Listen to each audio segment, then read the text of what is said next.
Assalamualaikum warahmatullahi wabarakatuh. Waalaikumsalam warahmatullahi wabarakatuh. Salam. Om Swastiastu, Namo Buddhaya, Salam Kebajikan. Nah, kami dari kelompok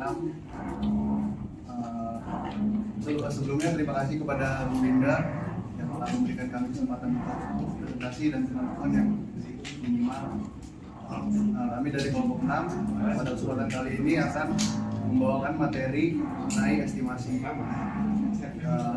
Perkenalkan di kelompok kami, yang pertama di sebelah kanan saya ada Zikri, saya sendiri Fadli, Saya Bagus Indra, Saya Aprilia Kristina. Kalau begitu langsung saja kita mulai sesi pemaparan materinya. Yang pertama akan dijelaskan oleh Bagus. Baik, saya di sini akan menjelaskan tentang pengertian estimasi dan 16 simbolnya. Estimasi adalah teknik yang digunakan untuk membuat perkiraan atau prediksi tentang parameter populasi berdasarkan data sampel. Parameter populasi adalah karakteristik yang ingin kita ketahui tentang populasi secara keseluruhan, sedangkan sampel adalah subset dari populasi yang digunakan untuk melakukan estimasi. Nah, untuk simbol yang pertama itu ada simbol mu. Simbol mu dalam konteks statistik dan estimasi merujuk pada parameter populasi yang ingin diestimasi. Parameter ini bisa berupa rata-rata populasi, varian populasi, atau parameter statistik lainnya. Untuk simbol yang kedua ada miotopi. Miotopi adalah simbol yang digunakan untuk menyatakan estimasi rata-rata populasi berdasarkan data sampel. Ini memberikan perkiraan tentang rata-rata populasi berdasarkan informasi yang ditemukan dalam sampel. Untuk simbol yang ketiga ada sigma.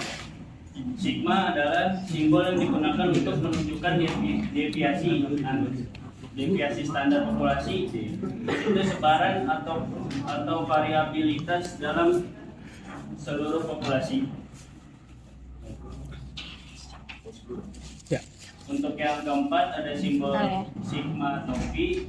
Sigma topi adalah simbol yang digunakan untuk menunjukkan deviasi standar dalam sampel yang diperkirakan berdasarkan data sampel yang telah dikumpulkan.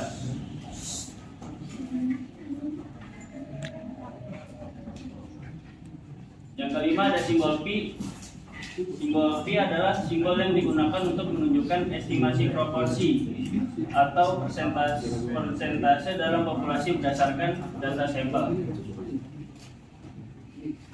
Yang keenam ada pi topi. Pi topi adalah simbol yang digunakan untuk menunjukkan estimasi proporsi atau persentase dalam sampel data yang dapat digunakan untuk mengestimasi proporsi atau persentase populasi. Yang ketujuh ada X bar. X bar adalah simbol yang digunakan untuk menunjukkan estimasi rata-rata sampel yang digunakan untuk memperkirakan rata-rata populasi. Yang kedelapan ada simbol N. Simbol N adalah simbol yang digunakan untuk menyatakan sampel, yaitu jumlah individu atau data dalam sampel yang dianalisis. Yang kesembilan ada Z-score. Z-score adalah ukuran yang menggambarkan sejauh mana suatu data individu atau nilai dari rata-rata populasi dalam satuan deviasi standar.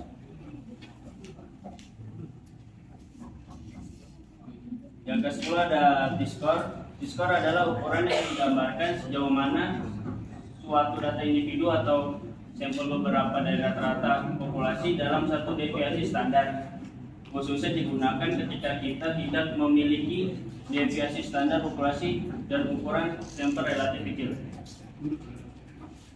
Yang ke-11 ada simbol degree of freedom atau biasa disebut DV. Adalah simbol variabel yang dapat bervariasi dalam suatu analisis statistik tanpa mengunci hasilnya. Yang ke-13 ada simbol alfa. Simbol alfa adalah tingkat signifikansi yang digunakan dalam analisis statistik untuk mengukur sejauh mana kita bersedia menerima risiko dalam membuat kesalahan dalam pengujian hipotesis. Nah, yang terakhir ada simbol mu1, mu2, dan seterusnya. Adalah simbol yang digunakan untuk menyatakan rata-rata atau nilai harapan dari kelompok atau populasi yang berbeda dalam analisis statistik. Selanjutnya saya serahkan kepada yang terakhir. Selanjutnya ada sigmometri kuadrat, adalah simbol yang digunakan untuk menyatakan estimasi varian populasi berdasarkan data sampel. Ini memberikan perkiraan sebaran data dalam populasi.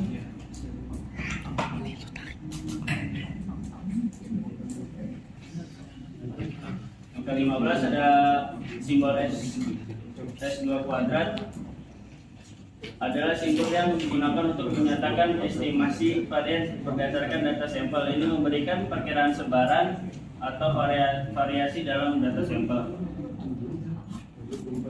Dan terakhir ada simbol S. Simbol S adalah simbol yang digunakan untuk menyatakan estimasi deviasi standar berdasarkan data sampel. Ini memberikan sebaran atau variasi data dalam sampel. Selanjutnya saya serahkan kepada moderator. Oke, baik, terima kasih pada Bagus yang sudah menyampaikan materi tentang simbol estimasi tadi. Berikutnya estimasi titik akan saya serahkan kepada April untuk penjabatan materi ini. Nah, selanjutnya ini adalah estimasi titik. Setelah tadi kita tahu ya, udah tahu simbol-simbolnya, cara bahasanya udah ngerti kan? Nah, sekarang kita masuk ke estimasi titik. Nah, estimasi titik ini adalah estimasi yang akan menghasilkan suatu nilai tunggal. Nah, maksudnya nilai tunggal tuh gimana sih? Nah, maksudnya tuh ketika kita nyari mean dan sampel, tahu mean kan? Mean, tahu kan? Nah, nanti kan ada kan keluar angkanya nih. Nah, itu angkanya kan tunggal gitu. Nah, jadi itu problem estimasi titik. Biar kalian ngerti, kita masuk ke contoh soalnya kali ya. Boleh lanjut? Nah, ini estimasi titik untuk mencari rata-rata. Jadi sebenarnya pasti kalian udah ngerti semua lah ya, cara rata-rata kan gampang ya. Ada yang tahu nggak bedanya ini sama ini apa? Gambar beda. Ada yang tahu nggak? Jadi tuh ini tuh sebenarnya sama aja ya kan, X barnya masuk sini ya. Nah, bedanya ini tuh untuk nyari sampel, yang ini untuk nyari populasi. Itu aja sih bedanya. Jadi tuh sebenarnya sama aja. Nah, ini ada yang tahu nggak? Tadi kan udah dijelasin ya sama Bagus ya. Ada yang tahu ini bacanya apa? Keren. Oke, kita lanjut masuk ke contoh soalnya. Nah, ini ada contoh soal ceritanya. Ada yang mau bantu baca? Yang bantu baca ntar aku kasih hadiah. Toko buku Gunung Salak yang baru buka di Harapan Indah ingin mencari rata-rata penjualan buku yang terjual selama grand opening. Mereka mengambil sampel acak dari 6 kategori buku dan tercatat buku-buku yang paling diminati selama grand opening, yaitu novel terjual 72, buku pelajaran terjual 54, kamus bahasa terjual 13, sketchbook terjual 10, buku kerohanian terjual 8, dan komik terjual 35. Nah, ini pasti udah ngerti lah cara ngitungnya ya. Ini ada berapa? Ada berapa buku totalnya? Berapa dong? Nah, berarti cara cari rata-rata? 72 tambah 54? Banyak. 126 tambah 13? 139 139 tambah 10? 149 tambah 8? 157 tambah 35? banyak. 192 dibagi 6. Boleh dilanjut Kak slide-nya? Nah, bener ya. Nah, hasilnya jadi 32. Nah, ini itu adalah untuk cari rata-rata. Sebenarnya basic aku pasti bisa lah ya. Ya, sebelumnya makasih ya Kak Naila udah mau bantu baca. Nah, oke, selanjutnya karena kita udah ngerti cara cari rata-rata, selanjutnya kita mau nyari proporsi nih. Nah, ini cara bacanya apa nih? Tadi kayaknya Kak Bagus udah jelasin nih. Apa Gus? Nah, jadi ini cara bacanya adalah p-hat ya, atau p gitu. Ada yang tahu nggak X ini maksudnya apa? Jadi X ini itu adalah variabelnya. Nah, sedangkan N itu jadi N itu adalah banyaknya variabelnya. Jadi N itu berapanya X sih gitu, X ada berapa gitu. Nah, biar ngerti kita masuk ke contoh soal lagi. Ini aku tunjuk ya yang mau baca, atau ada yang mau inisiatif baca nggak? Yang keras. Photoshop buka layanan pembayaran COD dari menggunakan konsumen di dalam berbelanja. Kemudian mereka mengambil sampel atau seorang yang menggunakan pembayaran COD dan mengambil orang yang tidak membayar atau mengembalikan barangnya. Oke, makasih Kak Bagus. Nah, boleh lanjut untuk soalnya tadi kita udah ketemu. Jadi kita ketahui ya, pengguna COD itu ada 200 orang. Nah, pengguna COD berarti X apa N? X. Pengguna COD berarti X ya. Pengguna COD itu N. Siapa yang jawab X tadi? Nah, jadi pengguna COD itu adalah N ya, karena banyaknya 200. Nah, 85 itu adalah X. Jadi X-nya itu adalah 85. Nah, cara carinya tuh gampang banget, tinggal 85 kita bagi sama 200. Berapa? 0,425. Atau kalau kita persenin dikali 10 jadinya 42,5% ya. Nah, jadi dari banyaknya pengguna COD dari banyaknya pengguna COD 200 orang ini, ada 42,5% orang yang nggak mau bayar atau dikembaliin nih. Kebiasaan siapa tuh? Nah, oke, lanjut nih. Udah pada ngerti belum? Belum. Udah ya. Nah, lalu selanjutnya estimasi titik untuk varians. Yang ini rumus untuk apa? Ini tuh rumus untuk cari populasi kayak tadi ya. Ini tuh untuk cari populasi. Yang ini tuh untuk cari sampel. Nah, kita lanjut ke contoh soalnya. Baca dong Mas.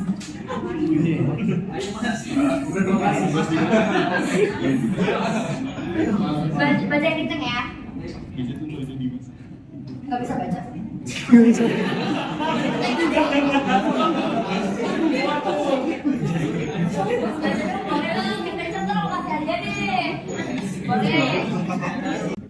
Denny ingin mengevaluasi varian kegiatan yang dilakukan selama seminggu.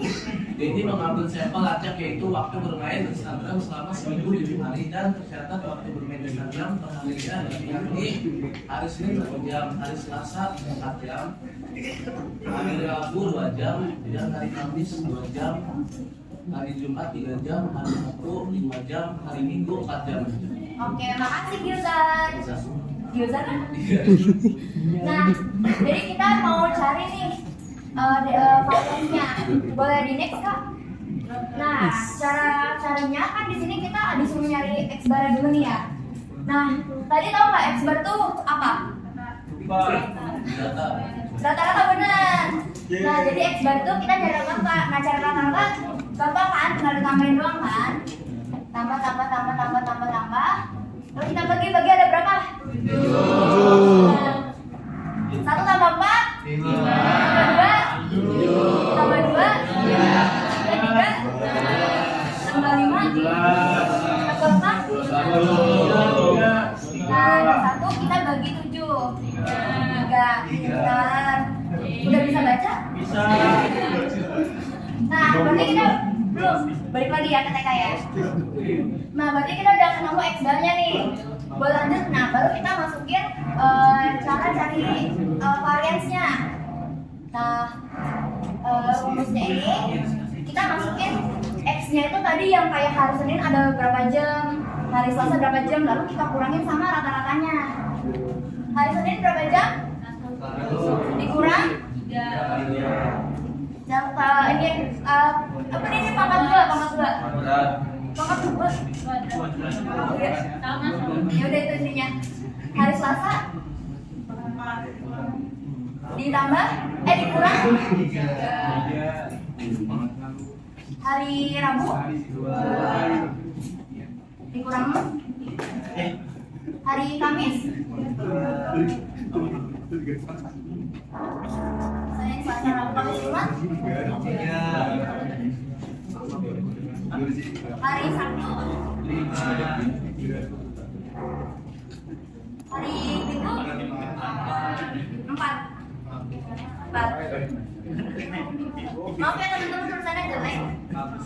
Makasih. Nah, lalu habis itu kita bagi ke ini. N-nya tadi ada berapa? 7 kan? Nah, kita kurang 1 karena emang rumusnya. Nah, terus kita cari dulu nih hasilnya berapa? 1 kurang 3 pangkat 2. Itu udah beda, tinggal baca aja, bisa baca kan? Kondisi banget. 4 dikurang 3 pangkat 2. 2 kurang 3 pangkat 2. 2 kurang 3 pangkat 2. 3 dikurang 3 pangkat 2. 5 dikurang 3 pangkat 2. 4 dikurang 3 pangkat 2. Nah, baru kita putar bagi 7. Bagi 7 kurang 1. Di sini aja ya. 4 tambah 1 5 tambah 1 tambah 1 lagi tambah 4 tambah 1 12.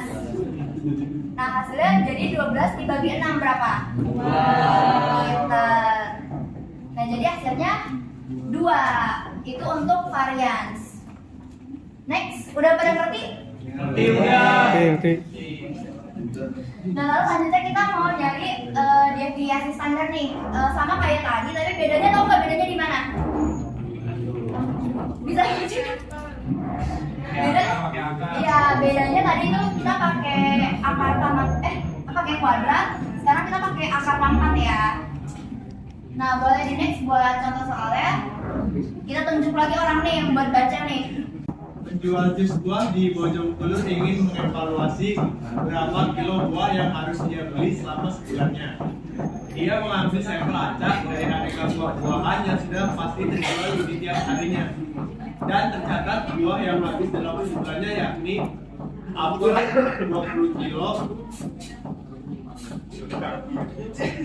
apel 20 kilo, mangga 30 kilo, nanas 15 kilo, alpukat 30 kilo, strawberry 35 kilo, jeruk 20 kilo. Oke, makasih Mas Faris. Nah, kita udah tahu nih total buah-buahannya ya. Boleh lanjut? Nah, sama kayak tadi kita karena ada X barnya, kita cari dulu nih X barnya berapa. Tinggal ditambahin aja. Lalu dibagi ini ada berapa? Nah benar, kita tinggal bagi 6 aja. 20 tambah 30 tambah 15 tambah 30 tambah 35 tambah 20 150. Nah, 150 kita bagi 6 berapa? 25. Pintar ya. Nah, karena sudah ada ketemu rata-ratanya, kita masukin lagi nih rumusnya.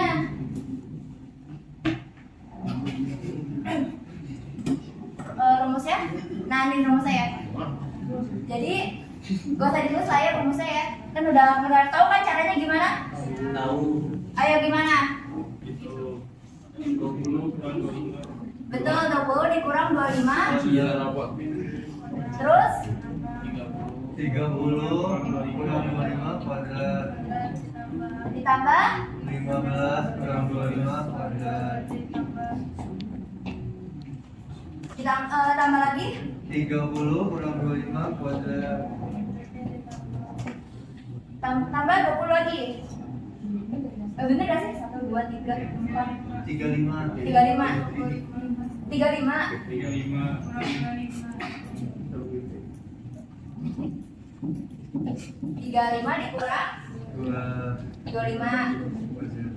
terus 20 dikurang 25 kita bagi berapa? 6 kurang 1 berapa? 5. Nah kita hitung dulu 20 dikurang 5 pangkat 2 berapa? 30 dikurang 25 pangkat 2 15 dikurang 25 pangkat 2 30 dikurang 25 pangkat 2 35 dikurang 25 pangkat 2 20 dikurang 25 pangkat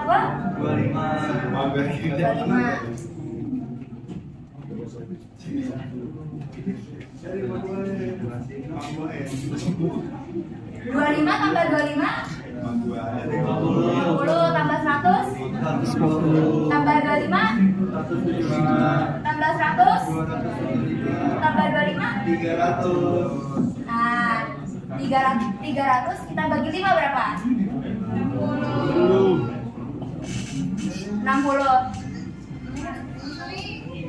Nah lalu kita akarin, jangan lupa akarnya. Akar dari 60 berapa? 7,745. 7,745. Bener gak sih? Benar. 7,7. Salah. Nah jadi hasilnya 7,745. Gitu. Jadi ketemu deh ini untuk deviasi standarnya. Ada yang kurang paham? Paham. Udah ngerti semuanya ya? Oke. Sekian presentasi untuk estimasi titik. Terima kasih. Oke, baik, terima kasih pada Kak April sudah memaparkan materinya. Selanjutnya akan dilanjutkan dengan materi estimasi interval yang akan disampaikan oleh Kak Zikri. Pada Kak Zikri dipersilakan. Oke, selanjutnya saya akan menjelaskan tentang estimasi interval. Nah, estimasi interval ini beda sama estimasi titik tadi. Nah, kalau interval ini dia untuk mengukur ketidakpastian dalam estimasi parameter populasi berdasarkan sampel acak. Jadi nanti hasilnya itu, kalau misalkan estimasi titik tadi kan itu jawabannya udah langsung dapetkan, kayak misalkan tadi misalkan jumlah bukunya itu 34 gitu. Nah kalau ini dia tuh nggak ada jumlah pastinya, tapi ada sebagai range atau hasilnya itu dalam berupa varian, kayak misalkan 7 sampai 10 buku, yang artinya bukunya itu bisa 7, bisa 8, bisa 9, bisa 10. Jadi bedanya itu ya. Kalau yang estimasi titik itu pasti, kalau yang interval itu berupa varian. Oke. Nah, ini adalah pola penyelesaian kalau kita ngerjain soal estimasi interval. Di sini ada empat bagian ya. Nah, yang pertama ini adalah menentukan variabel. Jadi nanti dari soal-soal itu kita tentukan variabelnya, kayak misalnya apa, terus rata-rata sampelnya apa, deviasi standar gitu, macam-macam. Nah, terus selanjutnya ada Z kritis. Kayak yang udah dijelasin bagus tadi, Z kritis ini digunakan untuk menentukan nilai batas normal, batas pada distribusi normal standar yang sesuai dengan tingkat signifikansi tertentu. Terus yang ketiga ada margin of error. Nah, margin of error ini nggak ada di estimasi titik tadi, adanya baru di interval. Nah, margin of error ini disebut juga sebagai batas kesalahan. Jadi ini digunakan dalam survei penelitian untuk evaluasi sejauh mana hasil survei dapat bervariasi. Terus selanjutnya ada pola fase keempat itu hitung estimasi intervalnya. Ya, kita setelah kita masukin rumusnya itu masukin angka-angkanya, ya kita langsung kerjain aja. Nah ini adalah contoh soal estimasi interval untuk rata-rata. Kalau baca gua nggak akan nyuruh kalian baca soalnya. Nah, di sini ada rumusnya di sebelah sini. Nah, tadi kan udah dijelasin ya di bagian pertama ya rumusnya ini apa aja gitu. Ya kita langsung kerjain aja ya. Boleh dilihat slide sebelumnya. Oke, sekarang gue minta kalian catat 4 fase ini, 4 step ini, tulis aja di kertas gitu. Karena ini kan nanti buat konten juga ngerjain soalnya. Oke, tulis aja tulis. Jadi ini adalah contoh soal interval untuk rata-rata ya. Oke, itu yang tadi gue tulis tuh, yang fase pertama itu apa? Variabel. Kita memasukkan variabelnya.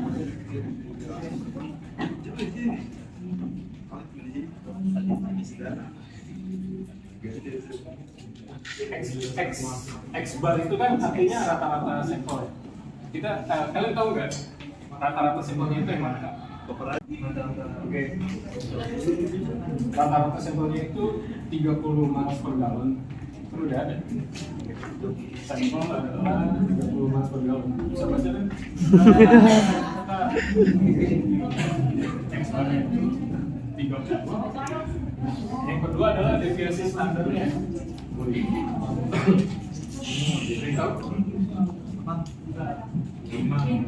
Lima. Terus adalah yang ketiga ukuran sampelnya 25. Bukan 25. Ya benar, ukuran sampelnya itu 25. Nah, terus tingkat kepercayaan itu 95%.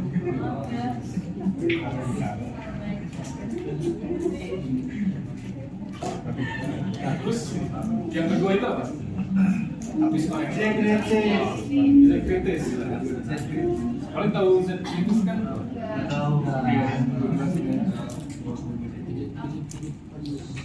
Jadi Z-kritis itu digunakan untuk menentukan nilai batas pada distribusi normal standar. Nah, kalau dari sini kita bisa ambil Z-kritisnya itu dari tingkat kepercayaan. Nah,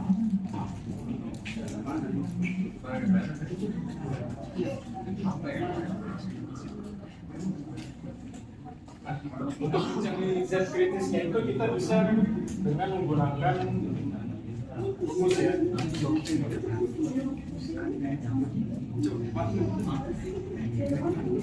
dengan menggunakan 1 ditambah tingkat kepercayaannya dibagi 2. Nah, di situ tingkat kepercayaannya berapa? Nah, 95% itu kan kita ubah aja ke dalam bentuk desimal, jadi dibagi 100, hasilnya jadi berapa? 0,95. Nah, kita carinya itu dari sini. Sekarang tinggal kita hitung aja nih. 1,95 dibagi 2 berapa?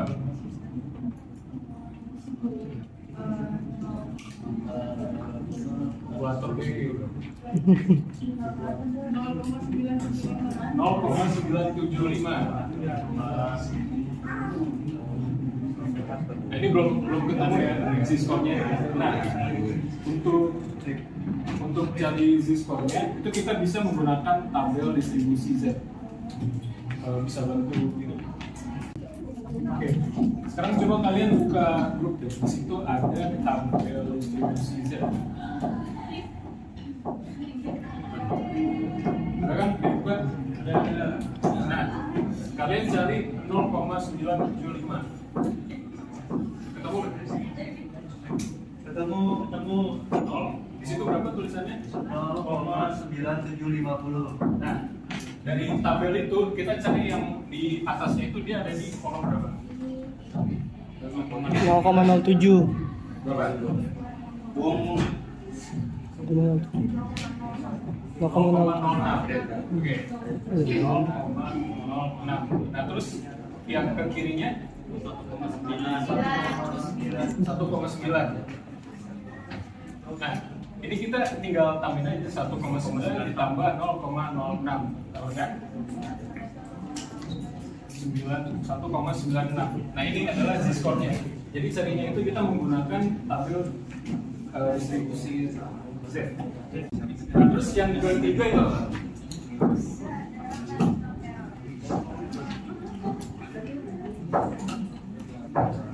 ketiga ada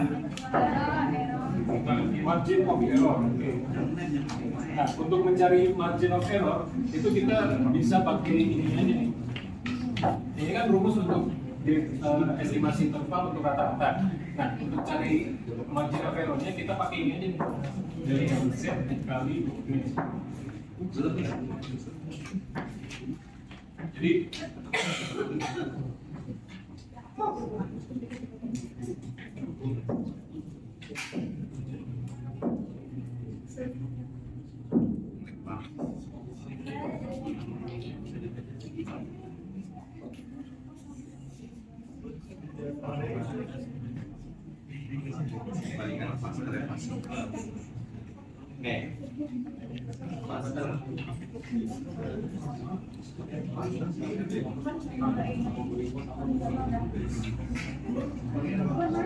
nah, ini kita tinggal masukin aja, ini kan rumusnya udah ada ya. Nah, Z-nya itu Z-score yang tadi itu 1,96. Deviasi standarnya itu 5. 25. Oke. Nah, ini kita tinggal hitung aja. Ini 5 per anak. Nah, itu kan 1 ya. Jadi 1,9 kali 1. Nah, jadi margin of error itu 1,963.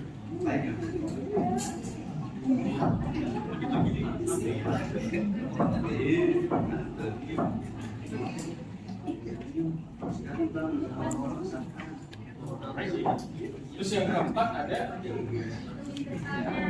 hitung estimasi performance. Nah, ini kan dari rumus yang ini kita udah tahu kan, yang ini adalah 1,96, ya kan?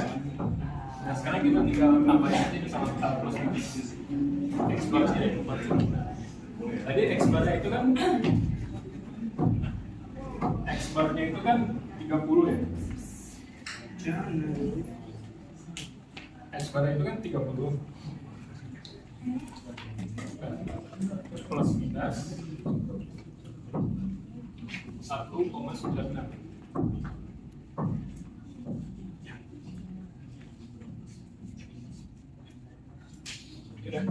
Jadi ini setelah ini kalian tahu kan ini apa namanya, simbol ini itu untuk apa? Jadi ini tuh simbol plus minus, jadi nanti hasilnya itu berupa varian. Oke. Misalkan ini 30 plus minus 1,96. Jadi ada dua jawaban, dia dua hasil gitu. Jadi 30 kurang 1,96 dan 30 ditambah 1,96. Nah, ini berapa? Yang kurang 1,96 berapa? 28,98. Terus kalau ditambahin 31,96. Udah. Ini adalah hasil interval rata-rata dari konsumsi bahan bakar. Mungkin belum kebayang kenapa hasilnya ini. Jadi ini Jadi ini adalah rata-rata konsumsi bahan bakar dalam satuan miles per gallon. Kesimpulannya, dengan tingkat kepercayaan 95%, kita dapat menyatakan bahwa rata-rata konsumsi bahan bakar diperkirakan berada dalam rentang 28,04 sampai 31,96 miles per gallon. Jadi hasilnya itu varian, berupa varian, bukan hasil tepatnya gitu. Jadi sini, sini Pak. Oke guys, berarti selanjutnya ini adalah estimasi interval untuk proporsi. Oke, jadi proporsi ini sebenarnya cara ngajinya sama kayak tadi, tinggal masukin dulu saja, terus hasilnya berupa varian. Tapi biar lebih jelas lagi, kalau interval untuk proporsi ini merupakan teknik statistik yang digunakan untuk mengestimasi atau interval di mana proporsi populasinya ini memiliki karakteristik tertentu. Kemungkinan besar berada jadi ketika populasinya punya karakteristik tertentu, kita bisa ngitungnya pakai interval proporsi. Nah, kalau interval yang rata-rata tadi, itu kita menghitung rata-rata populasinya. Nah, kalau yang ini, kita menghitung karakteristik tertentu dari populasi. Oke. Selanjutnya, ini kan ada contoh soal. Nah, rumusnya ini agak beda sama yang tadi. Ada P topi. Ada P topi. P topi itu sebagai proporsi sampel.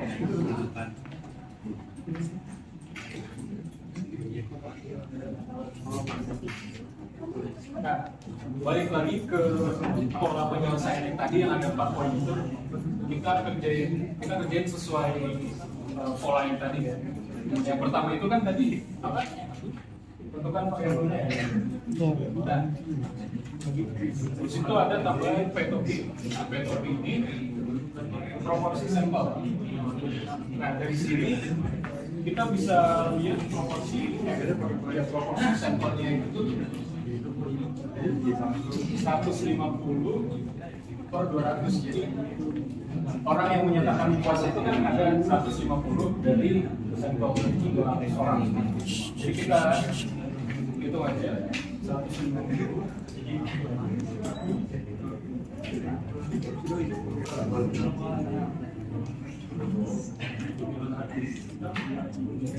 Oke, yang gampang aja nih, 150 per 200 itu kan 0,75% ya kan? Nah, 75% ini jadiin 50.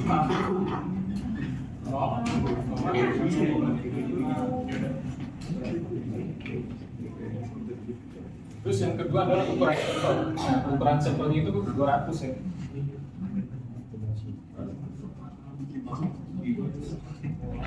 Terus tingkat kepercayaannya 90%.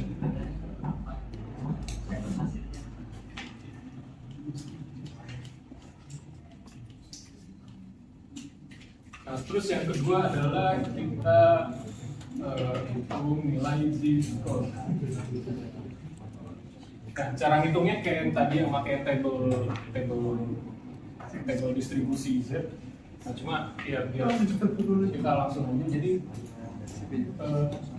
tingkat kepercayaan 90% itu nilai Z-score-nya itu adalah 1,645.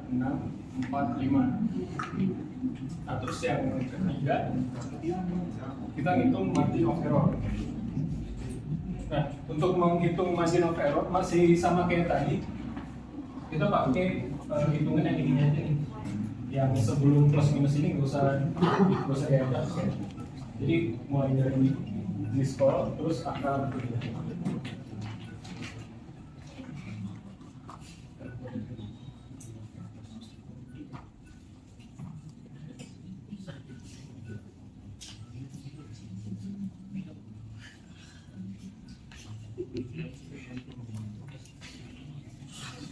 Ini ya di sini kan ada 1 min P ya. Nah, ini jangan sampai kebalik ya. Ini maksudnya bukan 1 dikurang P gitu. Jadi kan apa namanya? Proporsi sampelnya itu kan 0,75. Ya. Nah ini 1 min P itu bukan berarti 1 dikurang 0,75. Bukan. Tapi kebalikannya, jadi kayak inverse-nya gitu. Jadi kalau 0,75 buat nyampe kebalikannya itu adalah 0,25 karena kan dia nyampe hitungan 100 ya, hitungan 1.00. Paham kan?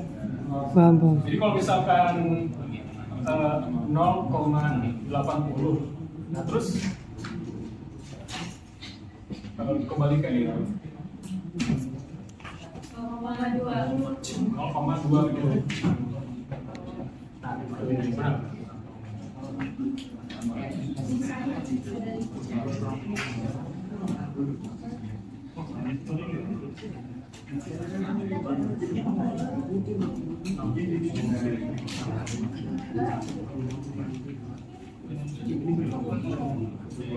nah ini dari rumus ini ya kita hitung aja lah tadi z-score-nya itu 1,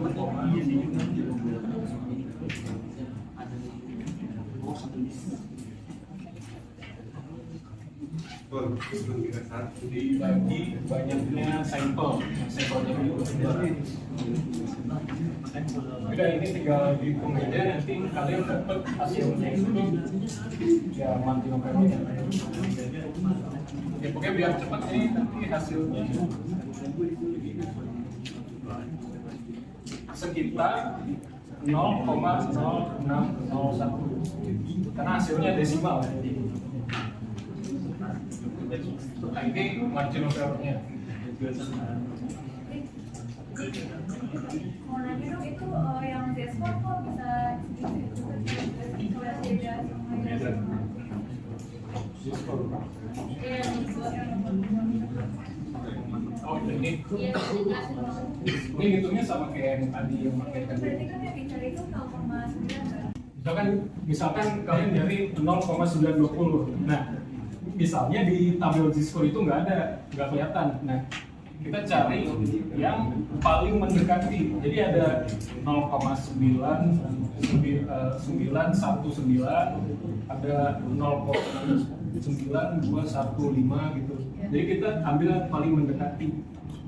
Jadi udah yang paling mendekati sama 0,920 itu misalnya 0,921. Udah kita ambil lagi, baru kita hitung atas sama sampingnya.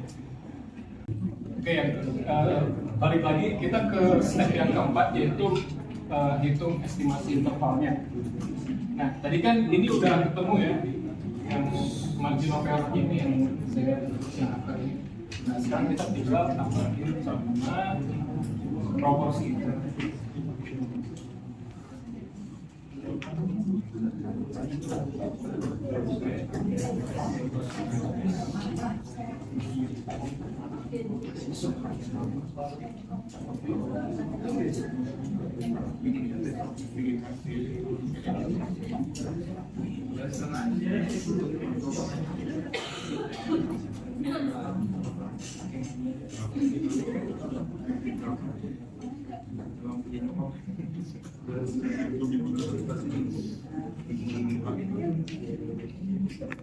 Nah sekarang kita tinggal hitung aja ya, ini proporsi sampelnya itu tadi 0,75. Nah yang ini kita tadi udah hitung dalam bentuk margin of error itu sekitar 0,081. Tidak kita plus 0,0601.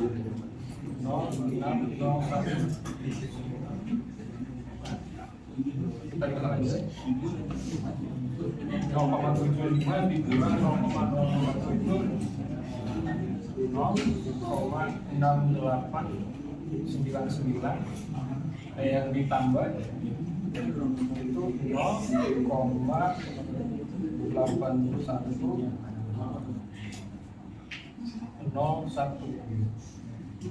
Ini kan hasilnya desimal ya. Kita jadi persentase aja biar gampang dibaca. Nah, ini langsung aja dikali 100. Jadi 68,99% dan 0 dan 81,01. Nah, ini rentangnya dari 68 sampai 81,01%. Nah, kesimpulannya dari soalan ini, dengan tingkat kepercayaan 90%, persentase pelanggan yang puas dengan layanan tersebut adalah sekitar 68,99% sampai 81,01%.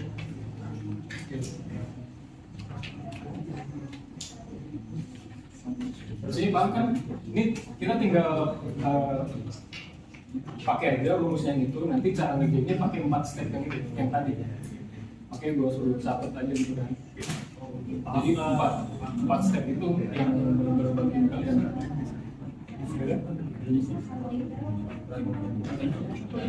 ini pembahasan soal yang ini ya.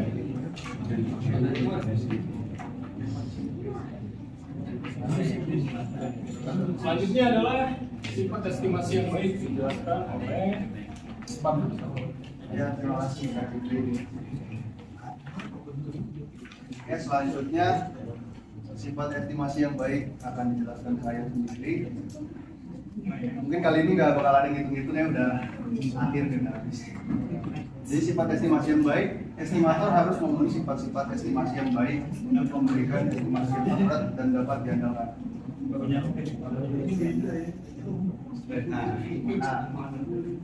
Sifatnya ada tidak bias, efisien, dan konsisten. Tidak bias berarti estimator itu jika rata-rata estimasi yang sama dengan nilai parameter yang sebenarnya, dengan kata lain estimator yang tidak bias tidak cenderung merata-ratakan estimasinya terlalu tinggi atau terlalu rendah.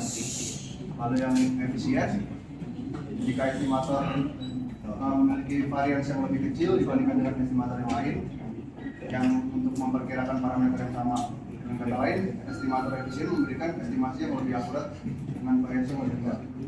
Lalu selanjutnya ada estimator konsisten. Sifatnya maksudnya bersifat konsisten jika nilai estimasinya mendekati nilai parameter yang sebenarnya ketika ukuran sampelnya meningkat atau terbatas. Dengan kata lain, estimator yang konsisten akan memberikan estimasi yang semakin akurat seiring dengan peningkatan ukuran sampel. Nah, mungkin kita kasih contoh satu ya, sifat estimator tak bias. Jadi estimator yang tak bias itu tadi dikatakan jika ekspektasi kita simbolkan dengan E. Ekspektasi dari theta S sama dengan theta. Nah, estimator yang tak bias itu harus memenuhi syarat ini. Lalu kita kasih contoh aja. Jika estimator kita sudah diketahui theta head sama dengan X bar, maka apakah theta head X bar ini menunjukkan bahwa ini bernilai theta?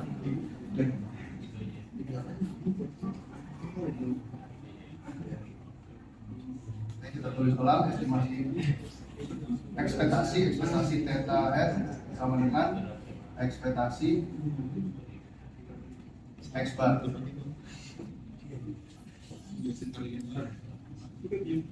Ekspektasi. Nah, tadi sudah dijelaskan oleh Kak April rumus dari X bar itu. Nggak tahu, mungkin udah pada ingat dulu kali ya. Langsung aja saya tulis sigma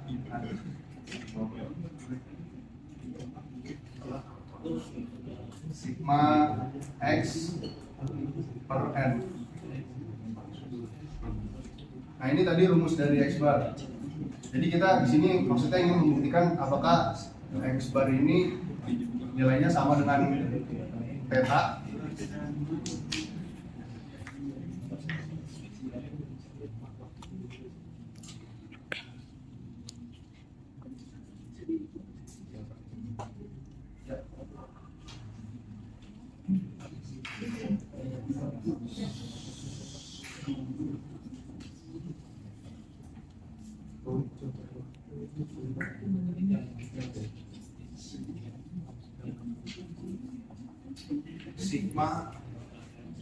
Sigmanya jadi sigma X per N. Nah, terus yang kita simpulkan berarti N itu nilainya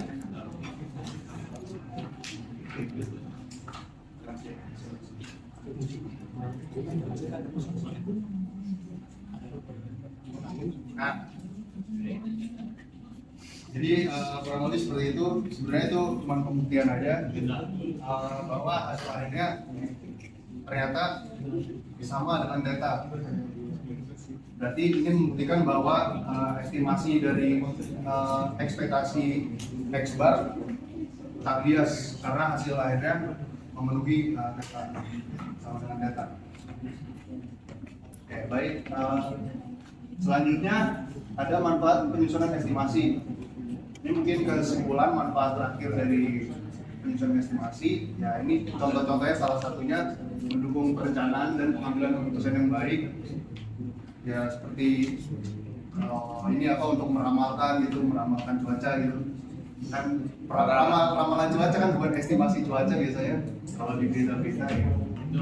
Kalau Mbak Rara, Kenapa? Mbak Rara, beda lagi tuh ramalannya.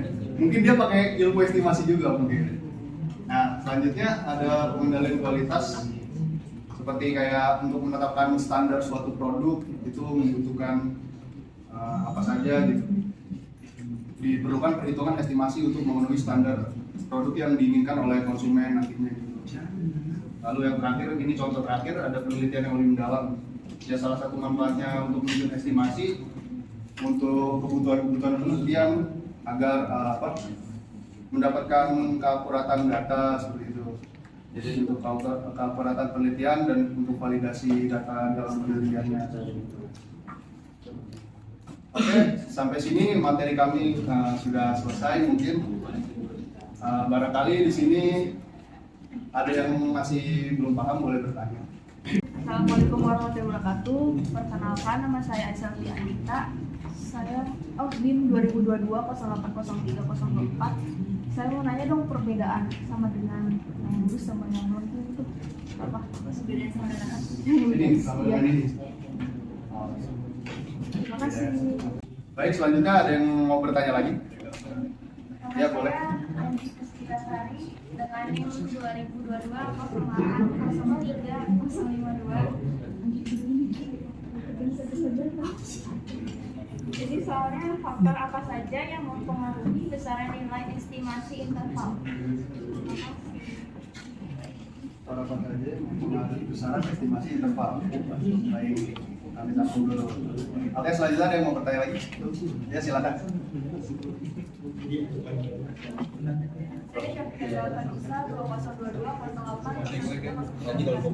Ada nggak sih estimasi interval varian sama total? Ada tidak estimasi interval varian sama total? Baik, kami tampung pertanyaannya. Terima kasih. Mungkin kami tiga dulu ya. Tiga dulu pertanyaan. Kami akan melakukan diskusi dulu sebentar. Bila nanti waktunya sempat, mungkin akan dibuka lagi sesi pertanyaan. Terima kasih. Sekarang saya akan menjawab pertanyaan dari Aid ya. Tadi dia itu nanya kalau di sini ada tanda sama dengan tapi yang gelombang gitu. Terus ada sama dengan yang beneran sama dengan. Nah, jadi kedua itu sebenarnya beda nih. Kalau sama dengan itu dia menyatakan hasil yang tepat gitu. Jadi dia digunakan untuk menunjukkan arti yang setara gitu, yang fix, kayak misalkan 2 ditambah 2 sama dengan 4. Itu udah fix kan, udah benar. Nah, kalau misalkan yang ini Ini juga saya nggak tahu ya nih disebutnya apa, cuma biar gampang sebut aja sama dengan Oke, kalau dalam bahasa Inggris ini disebut dengan tile. Oke. Nah, ini tuh digunakan untuk menunjukkan aproksimasi atau kira-kira kesetaraan antara dua nilai. Jadi kalau misalkan tadi gua kasih contoh ya, misalkan buku di perpustakaan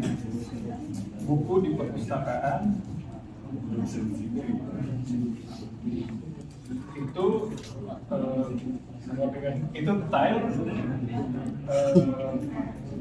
10 plus minus 2.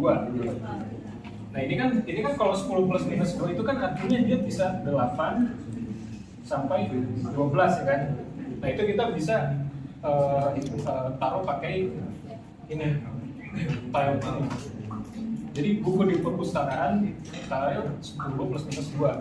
Karena hasilnya itu kan aproksimasi gitu, varian gitu. Atau gua kasih contoh lagi, pi sama dengan 3,14. Nah ini kan 3,14 itu kalau dijabarin lagi kan itu ada 3,14 sekian itu banyak banget kan. Nah kalau misalkan kita tulisnya pakai 3,14 doang, kita harusnya nulisnya pakai type, kecuali kalau kita nulisnya P itu 13, sekian itu yang lengkap itu sampai digit awal sampai akhir itu baru kita pakai sama dengan. Kan? Selanjutnya kita mau jawab pertanyaan dari Anggi. Tadi Anggi nanya faktor-faktor apa aja yang mempengaruhi besaran estimasi interval ya. Nah, jadi seperti yang tadi udah Kak Jiki jelasin, kita tuh nyari estimasi interval beda sama estimasi titik. Estimasi interval tadi kita pakai confidence level, masih ingat?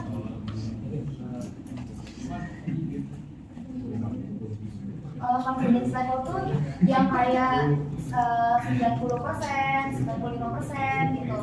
Nah nanti itu akan ada nilainya lagi nih. Jadi tergantung kamu ngambilnya, kamu seberapa yakin sih sama penelitian kamu gitu. Nah harus selanjutnya adalah desain sampelnya. Jadi kamu ngambilnya diacak atau bebas nih, atau ada metode khusus yang kamu pakai gitu. Nah lalu metode estimasi yang kamu pilih tadi kayak Kak Jiki tadi udah bilang ada T-score sama Z-score. Nah itu juga mempengaruhi estimasi interval. Lalu variabilitas datanya itu juga mempengaruhi estimasi interval kan. Jadi semakin banyak variabelnya makin berpengaruh dong sama keakuratan datanya. Sama besaran sampelnya itu juga berpengaruh. Nah jadi tambah aja sedikit mungkin.